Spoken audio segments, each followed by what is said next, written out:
Alicia nos acompaña el día de hoy, nuestra colaboradora experta en la materia. Buenos días, Alicia. Buenos días, Bienvenida. Qué gusto saludarles. Oye, hablar de estos berrinches, que no son berrinches, más bien No. son terrores nocturnos, son pesadillas en donde afectan a los niños chiquitos, a los bebés, y que también eso pues nos provoca un susto muy grande a los padres, porque pues sale de repente. No, y además toda la casa se ve trastornada cuando pasa esto, porque cuando continuamente sucede que haya una pesadilla, un terror nocturno, los padres no descansan igual, toda la familia no descansa igual, el niño se levanta de mal humor o se levanta muy cansado y toda la dinámica del día cambia.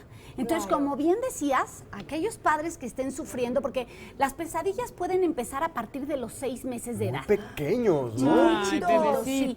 No son tan comunes, se dan más común en edad preescolar y comienzan también con el desarrollo del niño, o sea, cuando empieza a lo mejor a caminar, entonces empieza a soñar esta separación de los padres o con el miedo a la oscuridad o con los monstruos. No por nada se hace una película dedicada a que te levantas angustiado en la noche. Las pesadillas es este sueño del que se levanta el niño como muy exaltado, nervioso, incluso llorando puede ser, pero lo puedes tranquilizar, calmar. Lo que sí aconsejo es que si tu niño sufre de pesadillas y te dice, porfa mami, déjame la luz prendida, sí lo entiendas. O sea, le genera un miedo grande la oscuridad. Entonces, que a lo mejor oye, es que no puedo dejar la noche toda la luz prendida. Bueno, hay lamparitas pequeñas. Sí, dale, de las que se ponen al contacto, ¿no? Exacto, que pudieran ayudarte.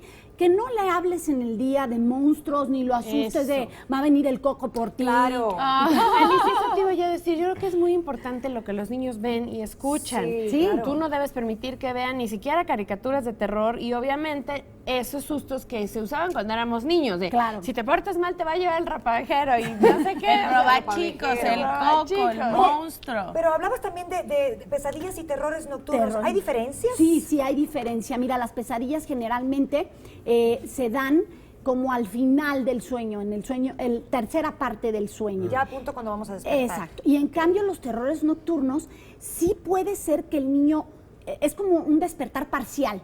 No es como una pesadilla que se despierte el niño y a lo mejor yo ahorita dices que soñé muy feo. Y ahí termina, ¿no? Exacto. Ajá. No, el terror nocturno, el niño no se despierta completamente.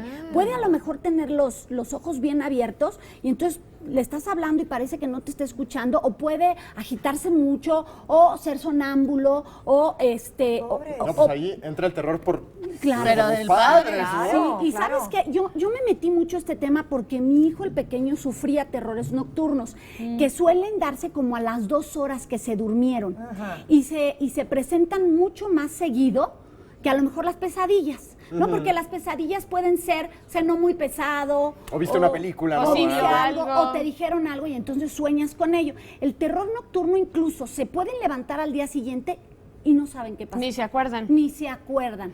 Entonces, como si fueran sonámbulos. Sí, puede pasar que con el sonambulismo. Yo me acuerdo que haber investigado para ver qué hacía, porque sí se presentaban 1, 2, 3 veces a la semana y se levantaba. Yo me acuerdo que estaba chiquito y se levantaba en la cuna y se paraba. Yo le hablaba y no me hacía mucho caso. Una película de terror. Sí, de verdad que sí, por eso es que sí hay una diferencia. Entonces, lo que te aconsejan hacer es como tranquilizarlo, ¿no? Tratar de apapacharlo y hablarle en forma muy suave, y todo está bien, no pasa nada, tranquilo. Y vuelve otra vez a un sueño profundo.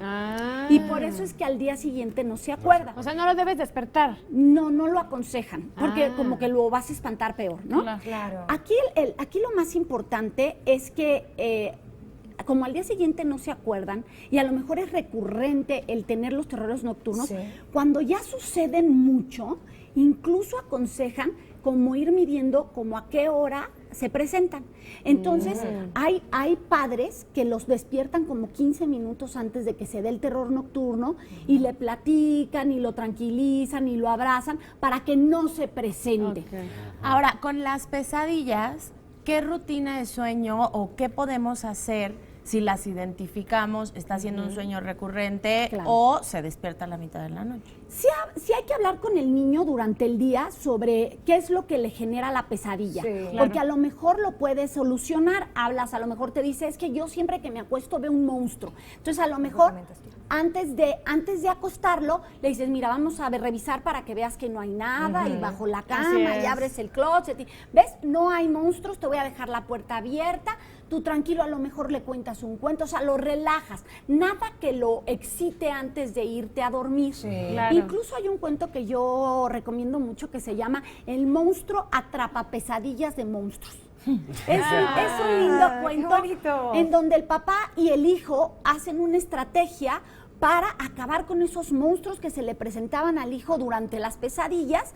Y entonces construyen un monstruo atrapapesadillas. Un héroe. Exacto, era como un monstruo bueno que se encargaba de alejar a los monstruos que se acercaban en la noche. Esa sería tu recomendación, ese libro, y acudir con un especialista, me imagino. Sí, preguntárselo a tu pediatra, porque muchas veces es parte de la edad y luego desaparece. En la adolescencia suele desaparecer, a menos que sean personas con mucha imaginación y muy creativas, Se les suelen queda. seguir teniendo. Muy bien, Alicia, muchísimas gracias.